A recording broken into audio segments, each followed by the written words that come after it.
Hola a todos, mi nombre es Javier Barrero, estudiante de Comunicación Social de la UNED de la materia Comunicación Intercultural.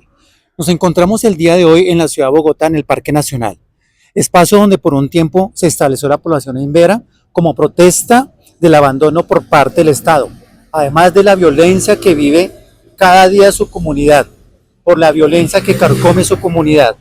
Se suma además la minería ilegal, la tala indiscriminada del bosque, la cual hace que su tierra se vuelva infértil, que los obliga prácticamente a buscar nuevos territorios, como es aquí en la ciudad de Bogotá, sometidos a vivir en condiciones precarias como lo estuvo viviendo un tiempo acá. Y lo más preocupante, la pérdida de su cultura ancestral. Un caso destacado de conflicto intercultural en Bogotá en los últimos 2 años es la situación de vulnerabilidad y desplazamiento de comunidades indígenas, particularmente el pueblo Emberá, que han llegado a la ciudad huyendo del conflicto armado y buscando una mejor calidad de vida. Estos grupos se enfrentan a múltiples desafíos de integración social y económica, lo que genera conflictos relacionados con la marginación, la precariedad y los asentamientos informales como en el Parque Nacional. Esta comunidad, conformada aproximadamente por 71.412 personas, según el área que habitan, recibe diferentes nombres llamados cholos Costa Pacífica, chamíes en Risaralda, cativos en Antioquia y peras en Nariño y Cauca. En los últimos 2 años, las comunidades indígenas, especialmente el pueblo Emberá, han continuado enfrentando una grave situación de vulnerabilidad y desplazamiento debido a la violencia, el reclutamiento forzado, las amenazas, la minería ilegal y la ocupación de sus territorios. Esta situación ha forzado a muchos a huir de sus lugares de origen y buscar refugio en ciudades como Bogotá, donde enfrentan vulnerabilidad social, falta de vivienda adecuada y choques culturales.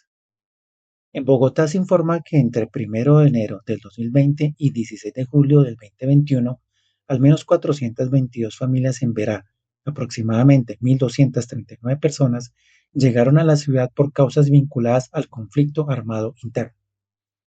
La Unidad para la Atención y Reparación Integral a las Víctimas informa que la población en Verá ha sido golpeada históricamente por diferentes actores, intentos de colonización y por el conflicto armado.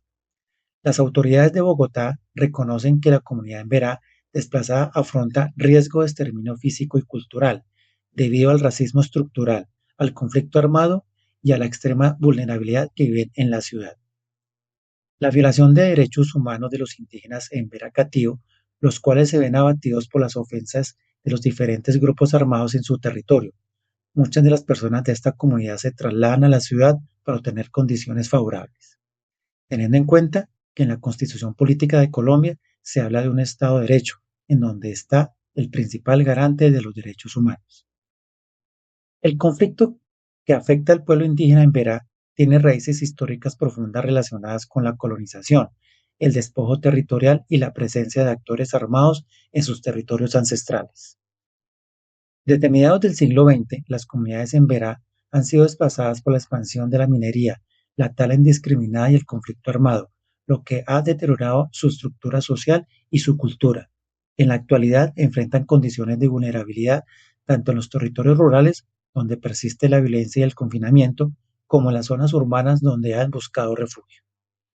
Este pueblo continúa siendo víctima de procesos de desarraigo y exclusión estructural, pese a los esfuerzos estatales de reparación y retorno.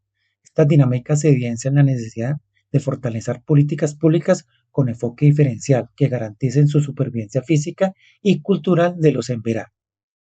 Entre las principales barreras se encuentra la persistencia del racismo estructural, la discriminación institucional y la falta de políticas con enfoque diferencial.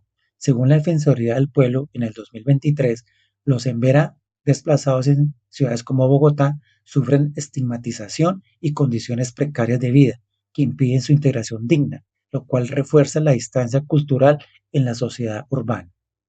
Además, la falta de reconocimiento de las epistemologías indígenas y la invisibilización de su cosmovisión dentro de las políticas públicas generan resistencia en las comunidades que reciben las intervenciones externas como imposiciones ajenas a sus principios de vida colectiva. Por otro lado, las resistencias de la comunidad en Vera no deben entenderse solo como oposición, sino como formas de defensa cultural y territorial. Estas concluyen la preservación de su lengua y la práctica de su medicina tradicional, y la exigencia de autonomía política mediante cabildos y resguardos. La comunicación intercultural desempeña un papel fundamental en la construcción de relaciones sociales más justas y respetuosas entre la sociedad mayoritaria y los pueblos indígenas. En el caso del pueblo emberá, históricamente afectado por la exclusión, el desplazamiento forzado y la invisibilización cultural, esta forma de comunicación puede actuar como un puente de entendimiento y reconocimiento mutuo, contribuyendo a la convivencia digna y al ejercicio pleno de los derechos humanos.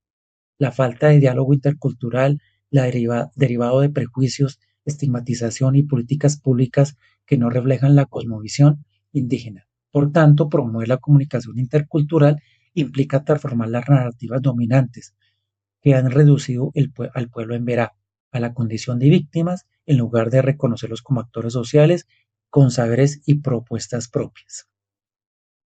¿Cómo se manifiesta actualmente la comunicación intercultural en contextos de multi y pluriculturalidad y qué transformaciones son necesarias para garantizar que se convierta en un eje que promueva la inclusión, la equidad y el entendimiento mutuo? En el contexto actual de Bogotá, la comunicación intercultural se manifiesta de manera limitada y atravesada por desigualdades estructurales, como lo evidencia la situación del pueblo en Berá, cuya llegada forzada a la ciudad ha derivado en estigmatización, choques culturales y la falta de reconocimiento de su cosmovisión dentro de las políticas públicas. Aunque la ciudad es un espacio multi y pluricultural, las interacciones entre la sociedad mayoritaria y las comunidades indígenas continúan marcadas por el racismo, la marginalidad y la invisibilización de sus saberes, lo que genera relaciones comunicativas desbalanceadas y poco horizontales. Para que la comunicación intercultural se convierta en un verdadero eje de inclusión, equidad y entendimiento mutuo, es necesario transitar hacia la interculturalidad crítica que conozca a los embera como sujetos políticos y epistémicos, promueva la participación directa de voceros indígenas, fortalezca la mediación intercultural, valore su lengua y prácticas culturales y rompa con las narrativas que lo reducen únicamente a la condición de víctimas. Solo a través de un diálogo basado en la escucha activa, el respeto a la igualdad, del valor entre los saberes, podrá consolidarse una convivencia más justa, plural y democrática en la ciudad. Gracias.